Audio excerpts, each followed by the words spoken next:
Right people, been very busy, so I haven't gotten to Catherine McKinnell's yet, but I'm coming to her soon because she's now what her feelings on her. Didn't rate her one bit. So I'm just going to tell you an experience I had last night, tea time. So, you may at Throckley there's been some trouble on the roundabout. There's people locally now, people are out in the cell lorry door, so it was a massive meeting for that. So I went along with my mate and we went to the hall, which it is, just the back of the Sainsbury's. And there was that many turned up, man, people you couldn't get in. Big turnout, you know, people are sick. So, I goes in, and it's like a narrow corridor, and then it opens out into a room, and then there's a bit where you go in another room. Now that room was where the people were going to speak and all that, and that was chocker, so you couldn't get in. And this room was filled right up as well, and people waiting outside. So, as I'm coming along the passageway, it was tight, and there was a police officer come along, squashing. She looked, and lo and behold, it was a one from previous over here, supposedly community support officers, supposedly, wow, you might as well give it that. So, she says, how you doing? So, because she recognised us, I reckon. I can't say, I'm alright. And then I went in, I had me bit of paper orders, you know. So when I went in, it was chocker, this room, I thought you could fill it in there. So a woman come in, I don't know if she was a counsellor, and she said, look, the people will be speaking in there with their speakers on and yarn stuff, and I goes, well, I've got something to say as well, you know. She goes, well, is it to do, yeah, you know, goes, well, it's to do a bit of everything, and it involves children from up here and stuff as well. It's important, you know. She says, right, well, when we get in it, you can come in, put your hand up, and we'll let you speak and that, you know. I goes, oh, fine.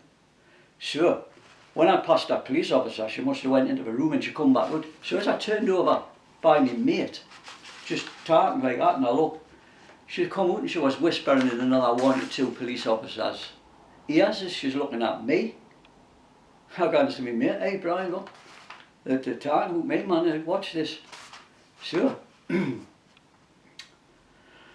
the woman come back through, she went through to the front room and come back, and that's when this lady who had said I could talk come back through, and then she particularly asked us, is this about you, you know, so she must have been talking to her, I reckon.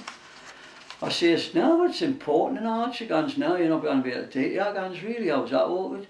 She says, look, there's a meeting in a week or 2 weeks' time. I goes, right. She says, you can come to that. I goes, okay then. Right, and just as I said to the lady, yeah, so when is this meeting and all that? That's when the officer stepped in. People, she was with this far office, you know. Palmer, the car, I can't remember her first name, and I'm not going to look like I'm dissing her, giving the wrong name again, but her second name's Palmer, yeah. And she started to say, well, you're not going to be able to speak here and stuff, you know. I goes, well, why not? She goes, because it's got to be about this problems here and all that. I goes, well, I need to tell people about what's going on and all that, you know. I've got a bit to read it here and all that. I goes like that, you know. She goes, well, you can't. So she says, you'll have to ring me. And it's just approached us and started talking, man. She was here. Another 2 police officers come around very close, standing here to the side of us.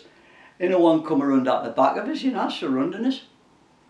So I said to her, oh really, right. She says, you can phone us. I goes, what's the point of phoning you? And people could hear, because I'd done it there and then, part of it in front of them, you know.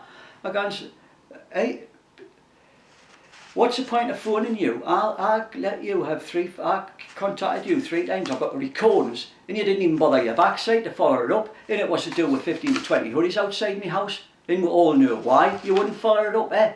So it's a pointless talking to you. She come up with this garbage, this rubbish stuff from the coppers. She says, you can put it on there, look, the time to get your name on, you've got this, eh? I says, that's not enough for me, man, you know what I mean?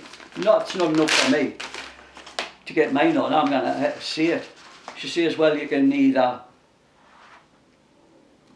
phone us or you can come up to the police station. I says, really, police station? I thought you couldn't get in the public. She says, well, I'd meet you. I'm there from 10 or whenever. I says the only time I come up to that police station, I'm telling you now, is with Kim McGuinness, your Chief Commissioner, and yous need to be in front of her. I pointed to them, you know, so everybody's listening and all that, like, we just had to do it there and then. I says, yous are disgraceful people, man, disgraceful. Yous withheld information and stuff.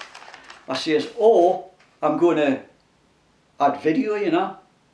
She says, you can't video, yeah, guns. I'm talking about up the station. You think I'm coming up the station, man, with tattoos and it would have to be videoed by me? She says, well, you can. And I didn't believe you can. I think she was just saying to get rid of us anyway. There was a guy popping his head from behind the other couple with a beard and all that, you know, thinnish lad.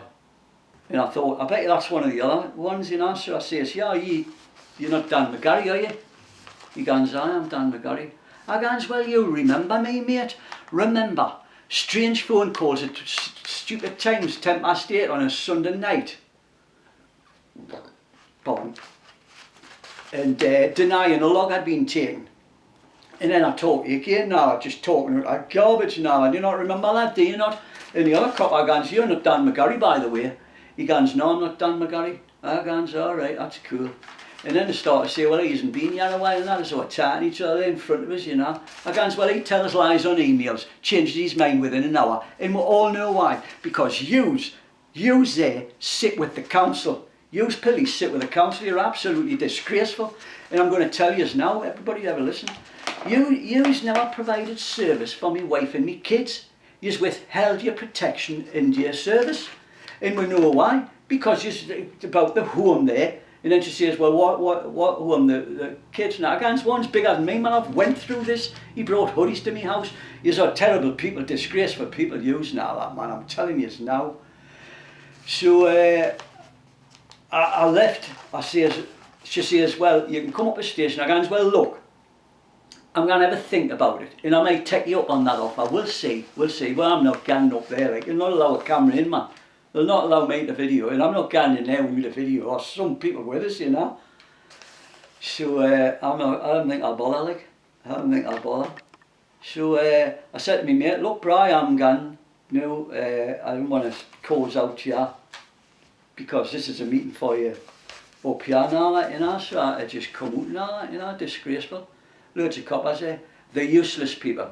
They're totally useless. So we're starting to get them the same crap, the tack doing here now. Put it on paper, put it in a box and all this, you know. So they're being told about up there. It'll come out on the local next door. I'm not going to go into it because I wasn't there. And that's what happened last night. Like, so they were looking like they were going to arrest me or something, or look to dive on us. They just surrounded us, you know. And I wasn't doing no wrong.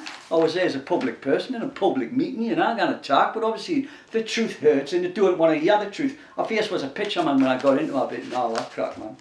And not to be trusted, people. Not to be trusted. Right, that's kind of day for the day, man. Like I say, turn that telly off, man, you know, that sort of garbage and bull. There's loads of that good information out there. And I'll see you soon, because I'm coming back to Catherine McKinnon, man, and we'll get into her in more detail and all that, like. Not good, man. Not to be trusted and all, you know. They're all in it together. Labour, peas in a pod, peas in a pod. Close ranks, didn't get too shinies, you know this. Right, people, I'll catch you later. Ta-ra.